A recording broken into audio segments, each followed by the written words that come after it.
Natasha and Her Illegitimate Child in a Muslim Society. A novel by Dr. A. Ahmed. Book 2. This is an intriguing epic story which resonates with love, resilience, courage, and sacrifice. Before we dive into the tapestry of the story, I would like to remind the reader that this novel has been narrated in 2 books. Copyrights. All rights are reserved. No part of this book may be reproduced, stored in a retrieval system, or transmitted in any form or by any means without the prior written permission of the author, except by a reviewer, who may quote brief paragraphs for a review to be printed in a public newspaper, general magazine, school journal, or university article. This novel is a work of fiction, but the entire story is based on the real life of a Muslim family. All names, characters, places, and events are either the product of the author's imagination or used literary. Therefore, any resemblance to actual people, living or dead, events, or locales is merely coincidental. Chapter 14. The Discriminative Misogynistic Teachings in the Islamic All-Girls School. Through the 4 sisters, Natasha has been introduced and connected to one of the most popular girls' schools in the city. The headmistress of that school heard about the highly educated Canadian girl through those 4 sisters and invited her to come and assist in her school. She requested her to help the higher classes in the English language and mathematics. Natasha accepted the invitation because she understood that it would expose her to a big number of Muslim females and help her to learn about women in a Muslim society. So far, her fieldwork is confined to a small circle of Muslim women in those 2 houses she has lived in. Therefore, teaching in a girls' school is a golden opportunity for her because she would meet many Muslim students and learn more about their problems. However, she decided not to reveal her academic research to the teachers and their students. In Sudan and most of the Muslim countries, there is no coeducation. Males and females would be segregated from each other from the time of their childhood in their houses. In the house, the men have their separate section, and women have their private partition. Likewise, when they go to school, the males have their own separate schools, and the females have their all-girls school too. Those schools are not just kept apart like public washrooms, males and females, while they are neighboring each other. The boys' schools and the girls' schools are located exceedingly far from each other. For example, if the boys' school is at the eastern end of the city, then the girls' school would be built at the western end of the city. In the girls' school, you would not find any males, including even animal males. Everybody would be feminine, the female students, teachers, cleaners, and food sellers. There is a saying in Sudan, separate the egg from the rock and the female from the male. This saying came from the belief that if those 2 opposite sexes come close to each other, something terrible would happen and destroy the life of that girl and her family too. Sometimes, if there is a boarding school for girls, then the guard would be an armed old man with a Kalashnikov, and woe to any male who comes close to that taboo school. He will be shot dead, and his blood will be upon his shoulders. Regardless of those restrictions and high risks, still the Muslim girls and boys figured ways to meet and fall in love. The university highly educated Canadian girl has begun her volunteer teaching lessons in that famous girls' school, and in a short time, she won the love of her students. She is loved and favored because she is the only teacher who refused to use the whip or slap and kick her students. The other teachers never entered their classrooms without carrying long whips in their hands. In a Muslim country, physical abuse such as scourging the students is not considered an offense. On the contrary, it is considered an important means of discipline.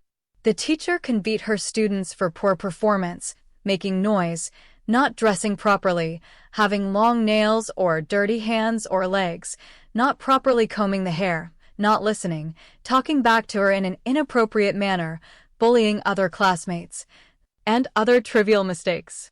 Due to her loving nature and refusal to use the whip, Natasha has become exceedingly loved and trusted by all her students.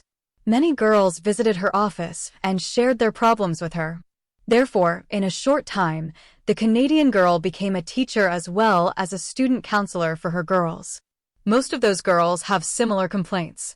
They collectively complained that they had been physically abused by their fathers and brothers in their houses, and likewise their teachers often beat them in the school. Natasha saw the ugly scars of beatings and cruel punishments on the bodies of those girls. Some girls told her that their mothers punished them by pinching them very painfully in sensitive areas in their bodies. There is a belief among Muslim women in Sudan that, if the girl has not been repeatedly pinched by her mother in her thighs and in the area around her vagina, she will become like a wild animal and also extremely rebellious girl when she grows up. Although Natasha has been enrolled by that prestigious girls' school to teach English and mathematics still, she is able to have access to the religious curriculum that all girls daily learn in their Islamic class. Islam is the only religion that has been allowed to be taught in that public school. Although there are some Southern Catholic Christian girls and other Coptic Orthodox Christian girls still, they are not allowed to learn their religion in a girls' public school. During the Islamic class, those Christian girls will be asked to go out of the classroom and sit somewhere until the class is over. Natasha felt sad to see those Christian girls have been discriminated against.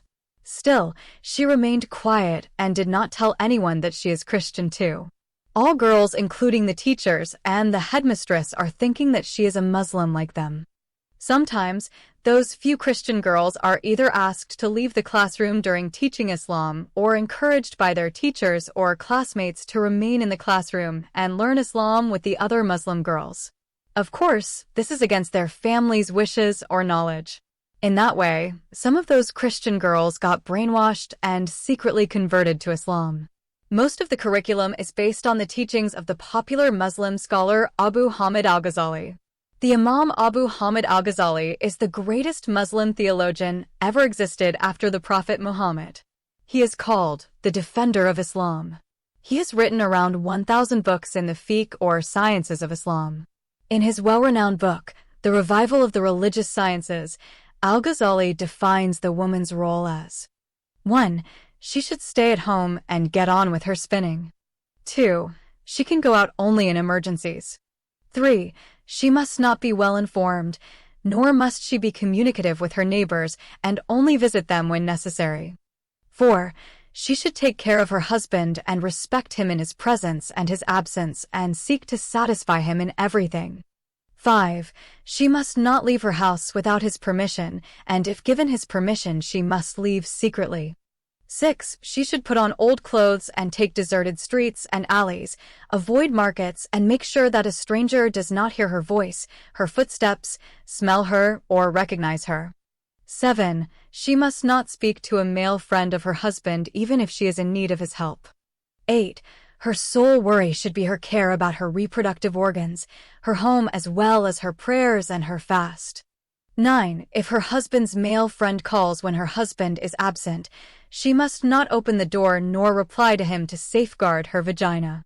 10. She should accept what her husband gives her as sufficient sexual needs at any moment. 11. She should be clean and ready to satisfy her husband's sexual needs at any moment.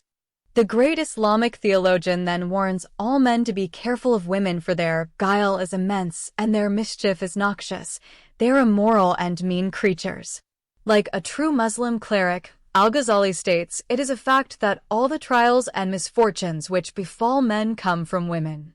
In his book, Counsel for Kings, the Defender of Islam sums up all that a woman must endure because of Eve's misbehavior in the Garden of Eden. When Eve ate the fruit which God had forbidden to her from the tree in paradise, the Lord cursed women with 17 punishments. 1. Menstruation. 2. Childbirth. 3. Separation from mother and father and marriage to a stranger. 4. Pregnancy. 5. Not having control over her own person. 6. A lesser share in inheritance, 1/2 of the male as per the Quran. 7.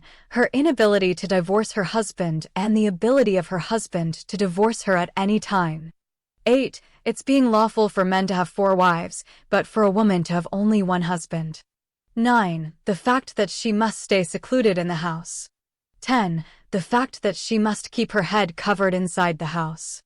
11. The fact that 2 women's testimony has to be set against the testimony of 1 man.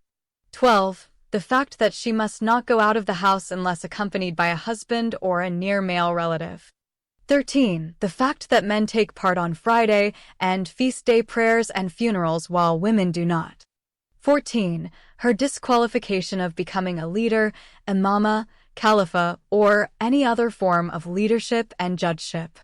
15. The fact that merit has 1,000 components, only one of which is attributable to women, while 999 are attributable to men. 16. The fact that if women are profligate, they will be given twice as much torment as the rest of the community at the resurrection day. 17. The fact that if their husbands die, they must observe a waiting period of 3 months and 10 days before remarrying. The idea that a woman's sole purpose and duty is to stay at home to satisfy the sexual appetite of her husband is again summed up in Al-Ghazali's book The Proof of Islam. Al-Ghazali is still so highly revered amongst many Muslim clerics, and because of that he is called the Proof of Islam or the Defender of Islam. The most influential thinker of Islam, Al-Ghazali, molded and passed the minds of uncountable numbers of Muslims and continues today to influence the minds of 1.5 billion of Muslims with his opinions on women's character. If you relax the woman's whip a tiny bit, she will take you and bolt wildly. Their deception is awesome, and their wickedness is contagious. Bad character and feeble mind are their predominant traits. Every student is made to learn and believe in those misogynistic teachings, which have awfully bad consequences in forming her character. Through her counseling sessions and other contacts with those students, Natasha discovered that all the girls in that school are suffering from low self-esteem. They have been taught to believe that as females they have no rights on everything belonging to them, even their selves and bodies. Every girl is taught from the Islamic authentic books that as a daughter she is property to her father, and for that reason, he has the right to sell her in marriage to any man he liked, as a wife. She is a slave to her husband, and because of that he could do to her whatever he wished, and after her death, Allah would cast her into hellfire because she was born as a woman. Perhaps the most accurate accounts in which Muslim women have been placed by the Islamic heritage can be found in the writings of the Egyptian Muslim liberal thinker, Dr. Sa'id Mahmud al-Kimni. In his book, Rab al-Zaman, The Lord of This Time, under an article entitled Women in Religious Heritage and Legends, which he delivered as a lecture to the People's Progressive Women's Union. Al-Kimni considered the Islamic heritage responsible for degrading Muslim women, citing Al-Kimni 96, page 219. According to him, the religious heritage made the woman believe she has been created from a bent rib, deficient in religion and intellect. Her testimony equals half of a man's. Her inheritance is half of a man's. She cannot divorce her husband. Al-Kimni 96, page 220. The Muslim woman believes herself to be a satanic creature, and therefore she cannot control her sexual desires. Al-Kimni 96, page 221. According to the Islamic heritage, woman succumbs to her lust and not to her intellect. She has a natural tendency to cheat on her husband, because she is one of the four that cannot be trusted: money, sultan, time, and woman. Al-Kimni 96, page 220. The woman has been created for the comfort and enjoyment of her husband. In that way, the religious heritage made the Muslim woman believe herself to be a mere pussy, and therefore she is called horma, or taboo, and haram, or forbidden. Al-Kimni 96, page 221. Therefore, if she keeps her faith and her vagina and gives enjoyment to her husband who is her master, she will enter heaven. Al-Kimni 96, page 220. Woman's faith cannot be perfect except by her complete obedience and submission to her husband, and such obedience will secure to her a place in heaven as a prostitute among the many harems of the man, or his 72 virgins of paradise. Al-Kimni 96, page 221. Accordingly, the Canadian girl has become extremely outraged when she read those Islamic religious books which teach misogynistic teachings and discriminate against women. Chapter 15. The Abominable Blasphemy. The Canadian girl found it difficult to remain silent and inactive while witnessing those young Muslim women have been brainwashed and abused and deprived of their rights as human beings, and their minds have been filled by those wrong notions and negative teachings about women. Although the Canadian teacher is aware of the high risk involved still, She began to express her concerns, which created some doubts in the minds of those girls who frequent their visits to her office and seek her counseling and advice. She began to encourage them to question their Islamic teachers about those misogynistic teachings that they learned about themselves. The truth of the matter is that the foreign teacher is incredibly careful while she is creating those doubts in the minds of her students. She always compared the beautiful values that had been instilled in her mind when she was a student in Ethiopia and Canada with the misogynistic teachings those girls are learning in their school. For instance, she told them that while she was studying in school, her male teachers and female teachers were not allowed to beat their male and students whatever mistake they might do. She showed them that there are other ways to discipline the male and students. The teacher could punish a rebellious student by asking her to stand in a corner by herself, or sending her to a student counselor, or inviting her parents to school and talking to them about the wrong behavior of their daughter. However, no teacher should be permitted to corporeally punish her student for her poor performance, not dressing properly, her school uniform is dirty, not listening or making noise in class, talking back in an inappropriate manner, bullying her classmates, or for other silly mistakes.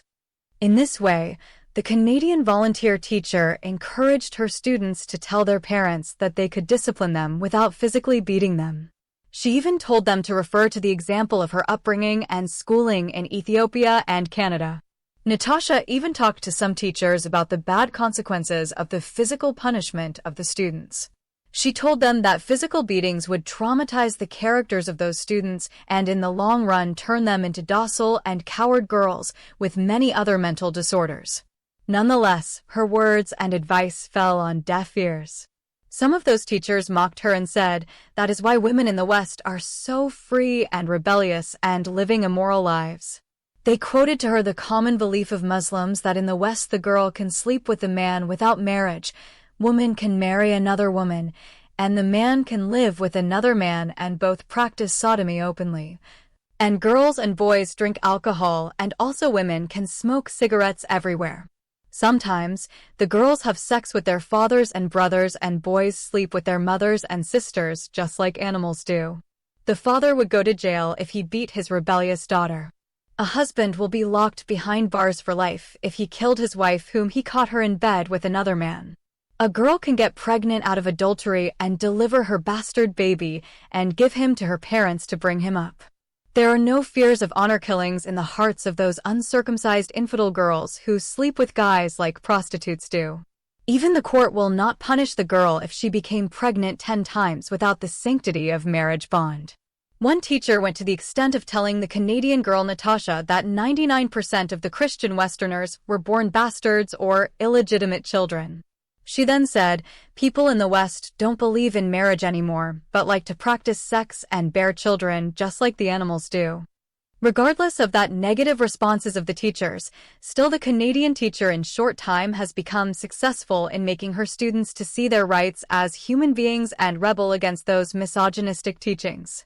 Some of those students began to question their religious teachers, and some talked to their parents about the bad consequences of physical abuses. However, in that strict society, such behaviors have been interpreted as rebellion against the good Islamic mores and values. Some of those Islamic teachers began to complain to the headmistress about the questions their students are asking regarding the teachings of Islam about Muslim women. The school authority interrogated those girls and tried to find out why they are asking those questions. The girls could not convince the school authority why they are asking those anti-Islamic questions. Some of those probing questions were so serious until the school authority interpreted them as blasphemy.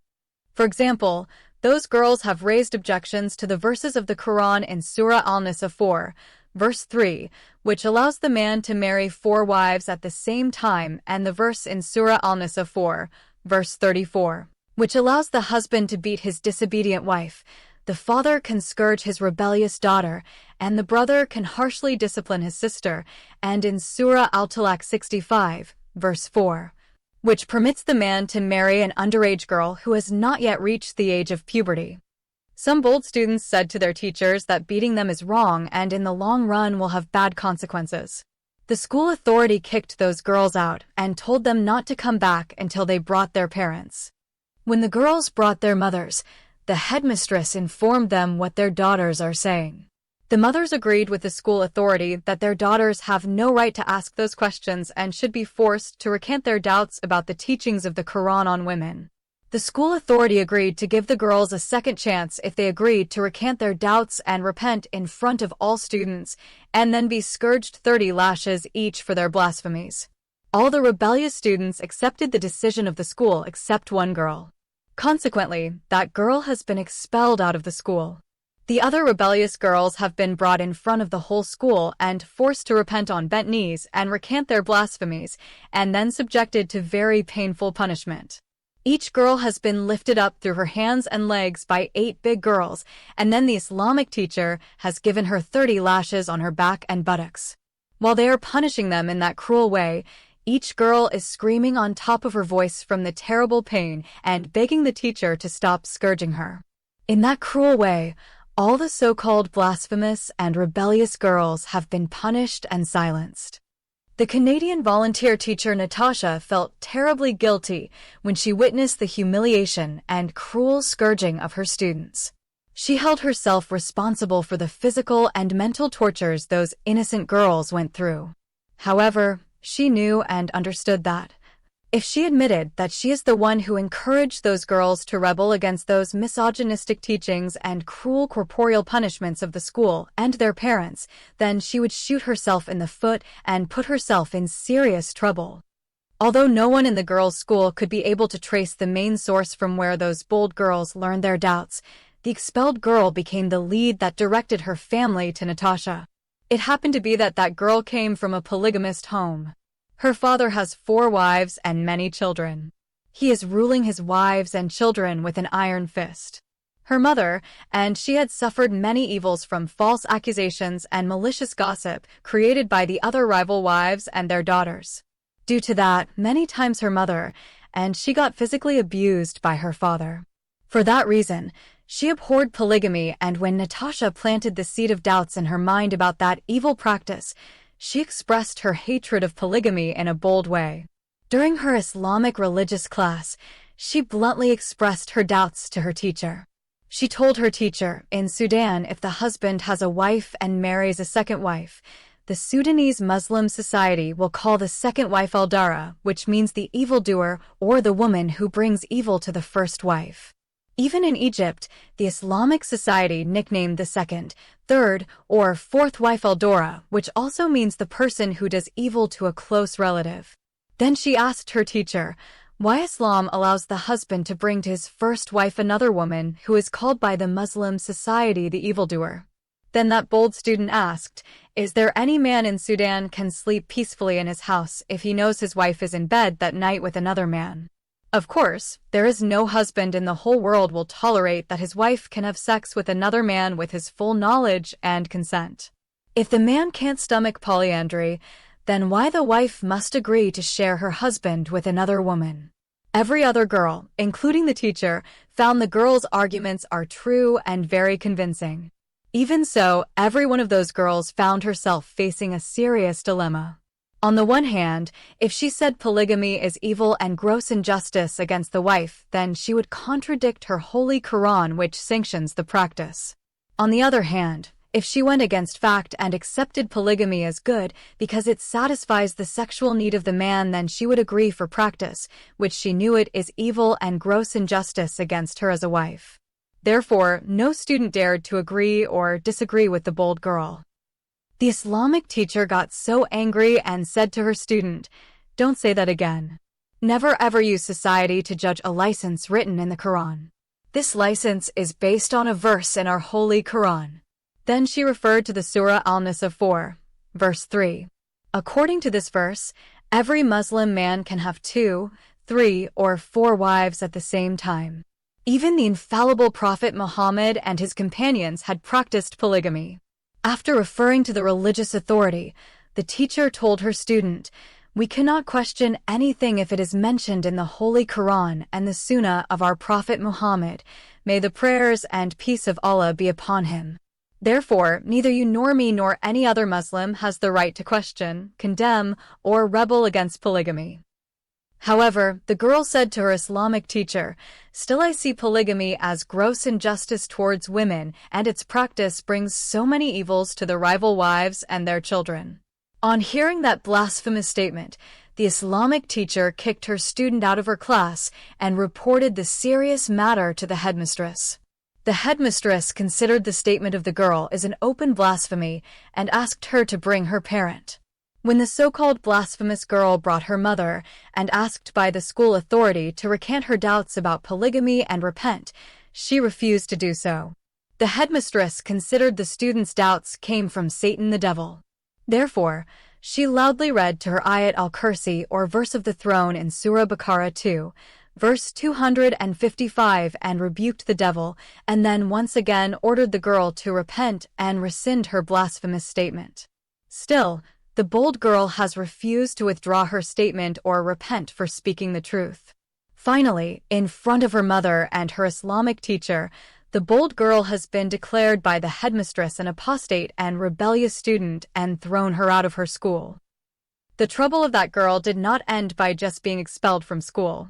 Other girls spread the news about her abominable blasphemy, which led to her dismissal all over the city. Everyone heard the news considered her to be an apostate from Islam who is supposed to be put to death. The news of her blasphemy spread with the speed of light in the city until finally reached the ears of the rival wives of her mother. The rival wives passed the news to their common husband. On hearing the abominable blasphemy of his daughter, the father has become extremely outraged. When he questioned his daughter and she boldly admitted her blasphemy and her dismissal from school, the furious father strangled his blasphemous daughter to death.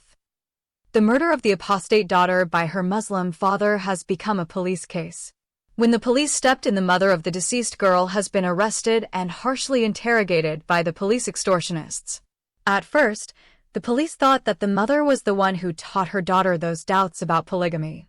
The mother denied the accusation and said her daughter learned her doubts from other girls in the school. The police took their investigations to that prestigious girls' school and interrogated those girls again. The interrogations involved the headmistress and the Islamic teacher. The initial investigations of that serious matter led to mass arrest. All those girls who were accused of blasphemy and punished by the school authority have been arrested. Even the headmistress and the Islamic teacher have been detained under the charges of not dealing with the abominable blasphemy in the appropriate way, and that by not informing the right religious authority. As women, they have no religious authority to pass their judgment on a matter of mass blasphemy and apostasy. The blasphemous girls have been once again badly battered and tortured by some cruel policewomen. Through their harsh interrogations of those students, the police could be able to find out from where they learned their blasphemies and doubts. Accordingly, the Canadian volunteer teacher Natasha has been arrested, handcuffed, and dragged like a dangerous criminal from inside that prestigious school by the cops and charged of instigation of apostasy and blasphemy.